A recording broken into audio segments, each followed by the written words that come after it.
AP Bren, and I think this is what AP Bren were thinking about earlier. We don't want to take a bit of time to farm. We'll at least pick up a marksman that deals damage. AP Bren, I don't like the draft. You really are banking on that curse. Despise it. Why? Why? Because it's just bad.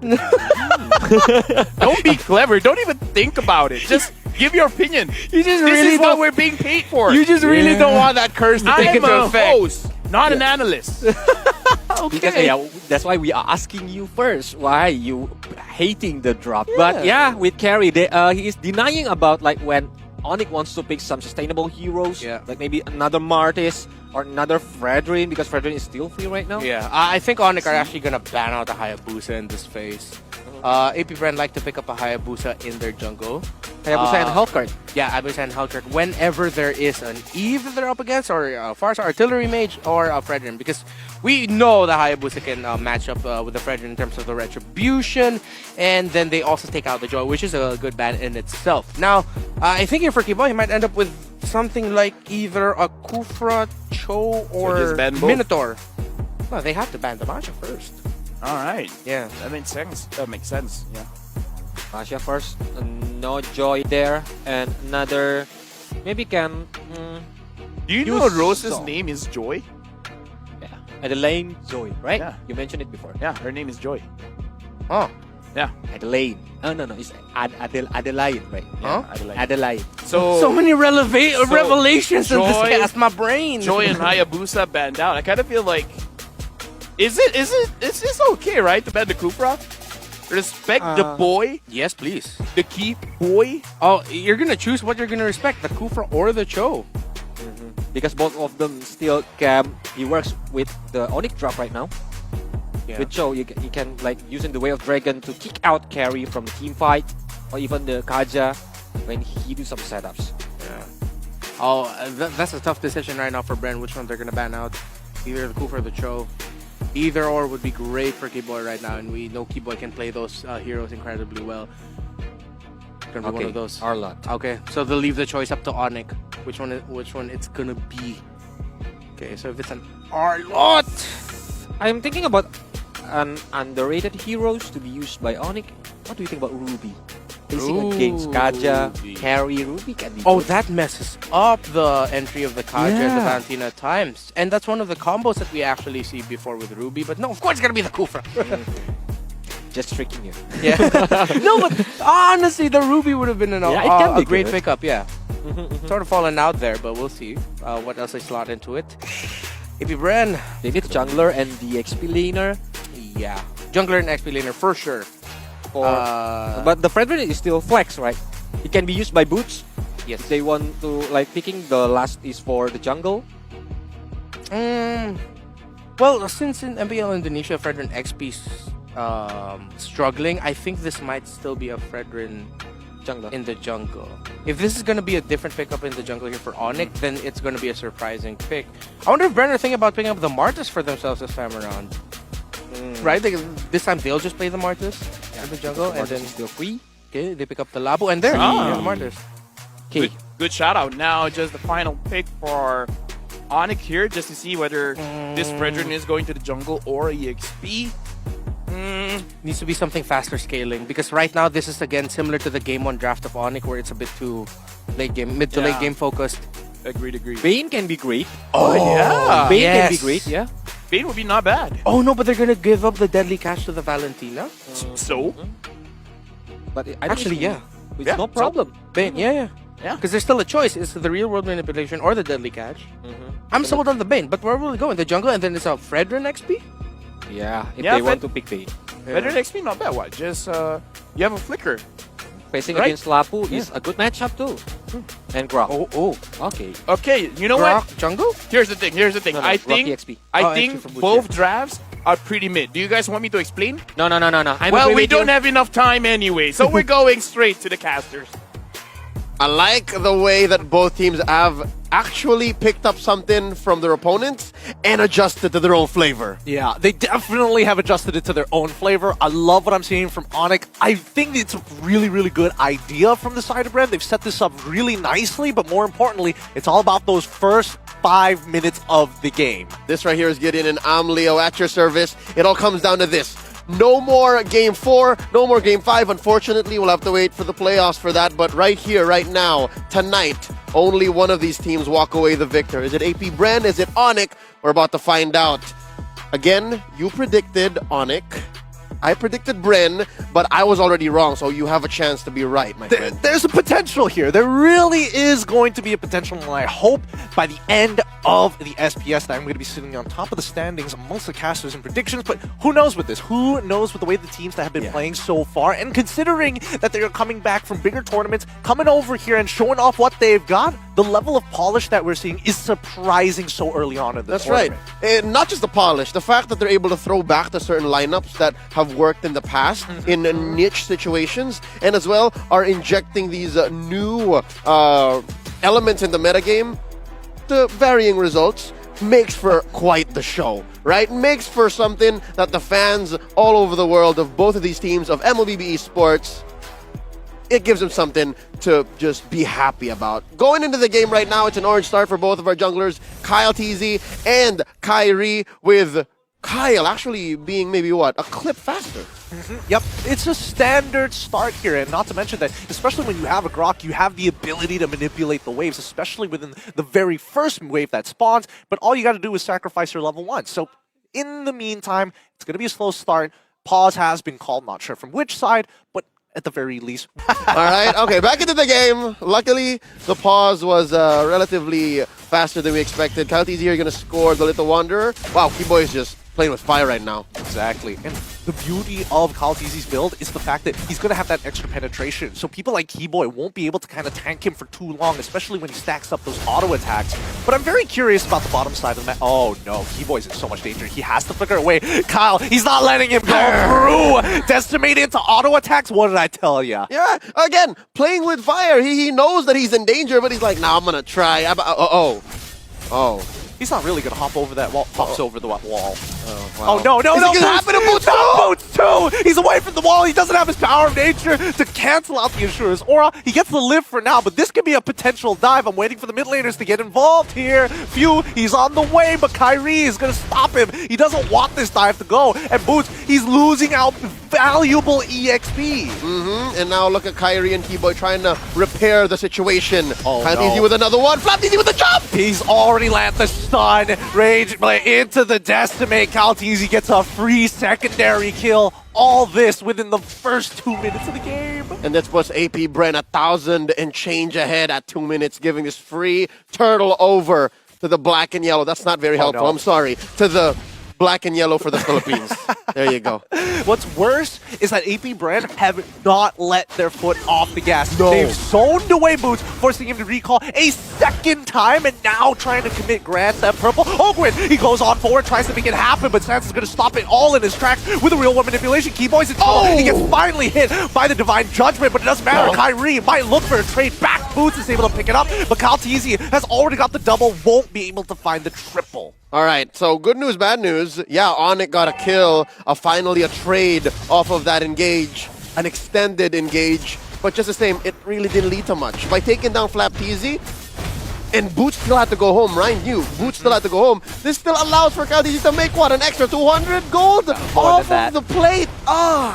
More than that, in a matter of fact. He was able to steal camps. He's going to get this gold crab. He's invaded the opposing side. And let's not forget that this top side is probably going to fall relatively soon within the next 2 minutes or so. And what this allows for, Gideon, is two strong sides for AP Bren, right? You have bottom lane, wherein you have CWC, who's not quite ready yet, and the Super Marco, who plays carry in his sleep. So despite this being a 50-50, in theory, I'd give the advantage over to Super Marco, who picks up the corrosion side at 325, right? And then you have top lane, wherein Boots is, again, much like game 1, denied denied the opportunity to be annoying. Yeah, and that's the worst part, right? I mean, right now we're seeing that CWski is just clearing out the waves. He wants to minimize his trades against Super Marco, but he's a level down.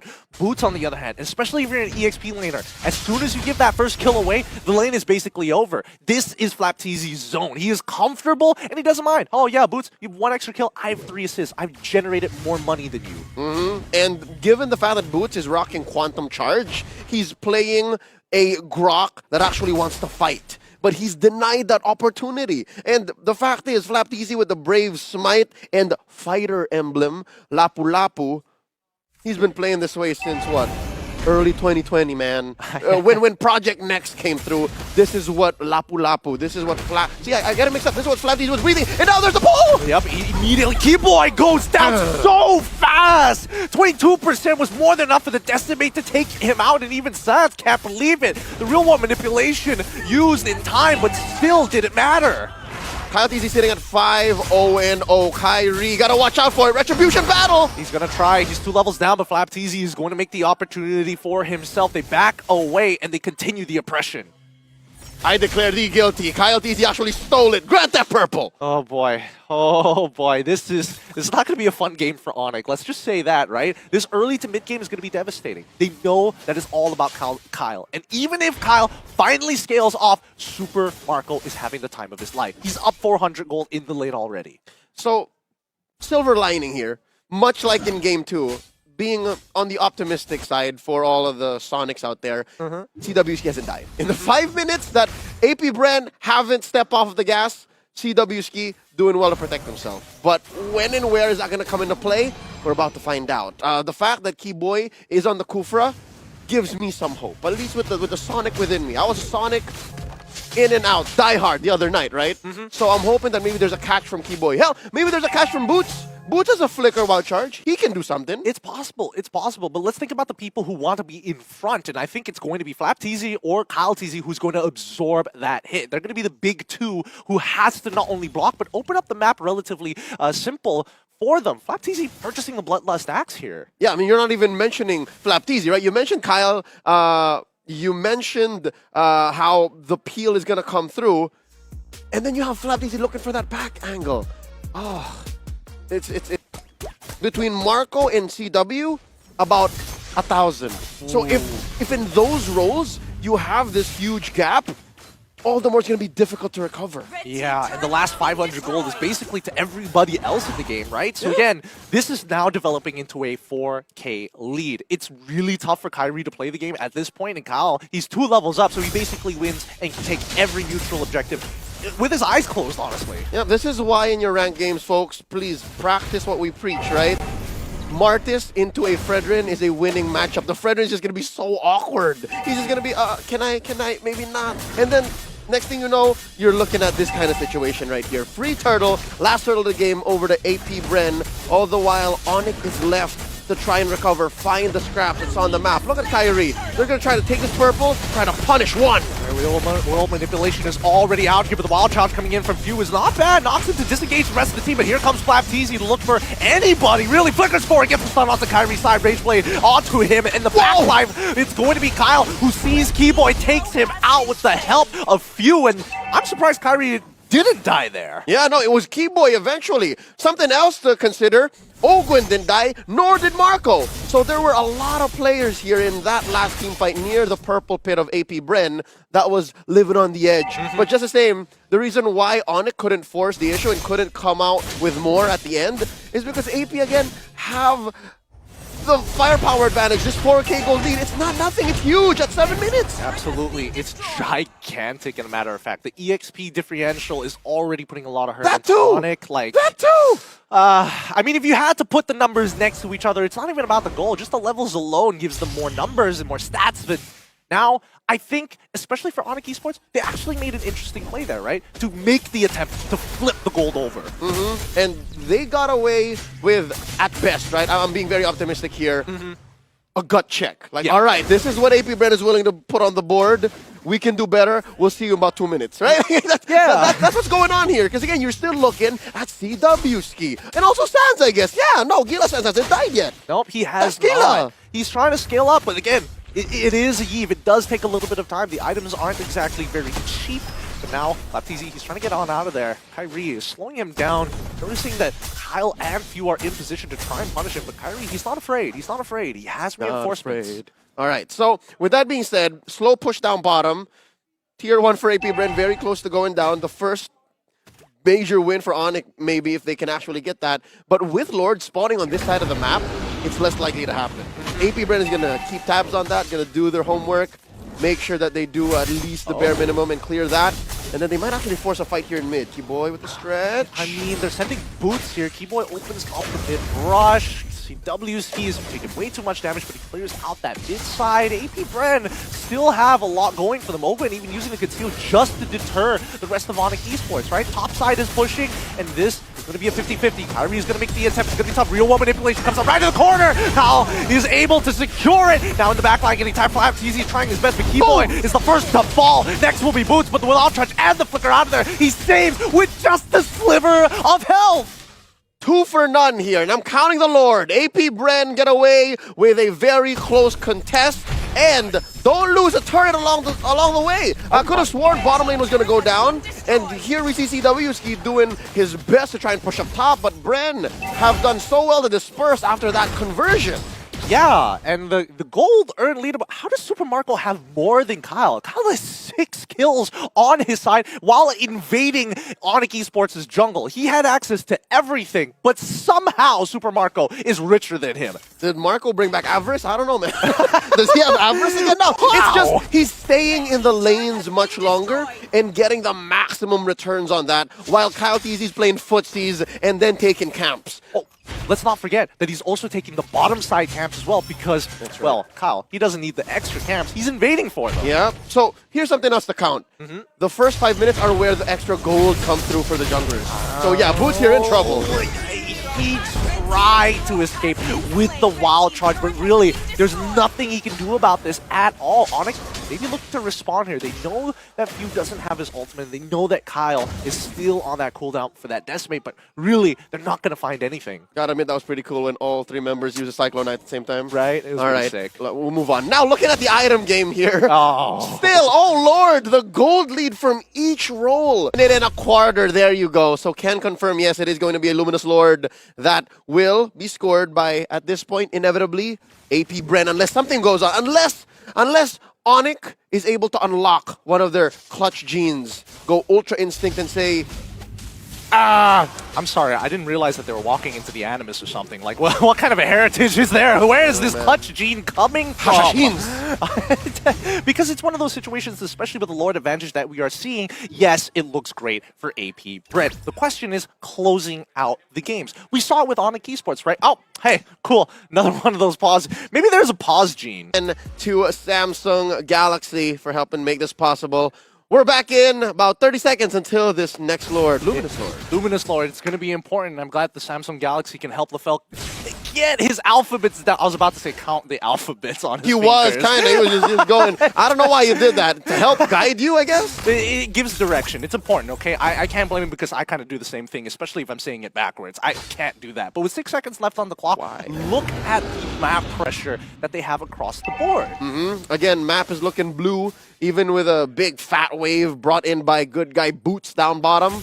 They're keeping Ogwin there to make sure that no one cuts right through that main artery in mid. So with that being said, this is as free a Lord as it gets. Again, 96% to 4. Like, there's no way Onic should try and force one. Yeah, it's really tough. And especially if you're in Kyrie's position, you're looking at this and like, man, I am still 2 levels down. So they're going to have to go for this defense, right? And this fat wave up topside is going to net them at least a tier 1, but that really doesn't change the situation. Oh, wait. Could they have miscalculated? Because, like, that wave down bottom is actually very thick. There's another one crashing through. So maybe AP Bren should answer back. But just the same, this actually helps them orchestrate a 3-way wave sync much, much faster, though. It's better for them, so I guess they're in control still. No, this is great. This is great for them because now they just manipulate the waves, wait for it to all kind of pile up, and then start pushing it out. Notice that Onic Esports, right? Where is Keyboy? Where is Keyboy? This is a weird setup. This is a bush that he should not be in, and yeah, there you go. He's recalling back. I guess he crossed the threshold a little too soon. I mean, he was hoping for... Wait, he stopped. Wait, he stopped for half a second there. He's going to be back home late. He's fine. Should be enough time for them. RWM coming in from Suns. Yeah, but Kyrie is instantly going to die down as Super Marco just chunks him out with the true damage. Keyboy charges up, but again, nobody is in range, and Bren is hyper aware of the situation. They're going to wait for the second wave before they do this and crack open an inhibitor. All right. Save for the kill on Kyrie. That was an almost perfect defense. Onic Esports able to keep all of their inhibitors, and of course not give away too much except maybe for the life of Kyrie. Pretty good. Look at Keyboy with the jump. Oh, he flickers right into the wall. He tries, it does, and Boots is able to make it work. They take out Super Marco, and now this defense is looking mighty fine. More than just that, they picked off a key player in Super Marco who was deathless in game 1. Holy, those tech pauses were all for this one moment. Double flicker coming in from both Boots and as well as Keyboy. A wild charge that, and not even the wild charge, the nature's barrier into Keyboy, pushing him into it. That was insane. Maximum synergy. Onic, they're not out just yet, all right? They're doing their darndest to close this almost 10k gold gap between them and AP Bren. There's another Lord coming in, about a minute, and just the same. Onic, and this is the right thing to do, folks. When you're in this situation, you just don't cross the river. Yeah, you don't cross the river, you don't give too much information. We look back at the EXP, earn negative 3,000, but in terms of torrent damage, that's the important thing for AP Bren, right? Take away the inhibitor torrents, make it even more difficult for Onic Esports to actually control the map. And folks, just to explain why it's a negative, AP Bren is coming to the point where they're not gaining XP anymore. They've all reached level 15, so that's why those numbers are as such. But just the same, that doesn't mean it's good for Onic because they're still at a deficit. See some of them? Keyboy specifically, still at level 12. His kit isn't as maxed out just yet. Yeah. So, again, the numbers are still on AP Bren's side, who are now at, again, just the borderline 10k gold lead. Where does that put them? Again, safe to say, those comebacks are only going to come in when they're inside their base. Yeah, truly. Because I don't think Onic Esports is willing to force it out just yet because they're important resources. Imagine if it doesn't go well. That's instantly a game loss. And it's impossible to come back. But just the same, maybe this is where you go for Hail Mary Praise right now, before the TikTok timers. Because if you try these things in TikTok timers, all the more it's inevitable that you just lose and you just allow for a push in mid. But wait, they find the jump and the pull! Yup, instantly they take out Keyboy and they're trying to make sure that he dies, but no, he still survives as Slapteasy tries to zone out the back. Kyrie, unable to find any good targets when he praises Rafu, is able to take him out, chunks down two at the same time. Shadow strike towards Keyboy to keep it away as Super Marco walks finally free from the grasp of Onic. Maximum game sense. And of course, mechanical prowess. Few had not lost a touch. He's been playing even before MLBB Esports was a thing, and here is showing up why he is immortal, why he is eternal, why he is idol ng mga kids. And that bought a free Lord over for AP Bren. 2 for none, plus the Lord. Oh, the end is nigh. That was insane coming in from Few. He really had the guts to stand in front of 3 people and be like, you know what? You guys are terrified of me, not the other way around. This is my game. This right here, this is I am you. That's what he said. I am you. I was a little confused. Saying, why is Bush just? Oh, it's actually Few. So with that being said, big Luminous Lord marching down bottom. Bren Esports doing their best here to actually just sink all of the waves. This is very reminiscent of, again, their Season 11 run. They're so clean. They're so calculated. They were Bren Esports back then. Now they're AP Bren, and all the more, they're just calling the shots. This could be the last fight, Gideon. This really could be the last fight. If Onic is able to survive, they can recover, but this is assuming they win this fight. Kyrie is holding back 2 for now. Backline is going. CW is pulling that Lord to himself. Real World Manipulation comes out. Ogwen! Nice jump in, and they're dancing through. Kyle's easy! Help's gonna kill! The Lord is still crashing down to the base, and CW tries his best while charge to knock him up, and it's too late. AP Bren takes the game 2-1. GG. Well played. Onic left reeling.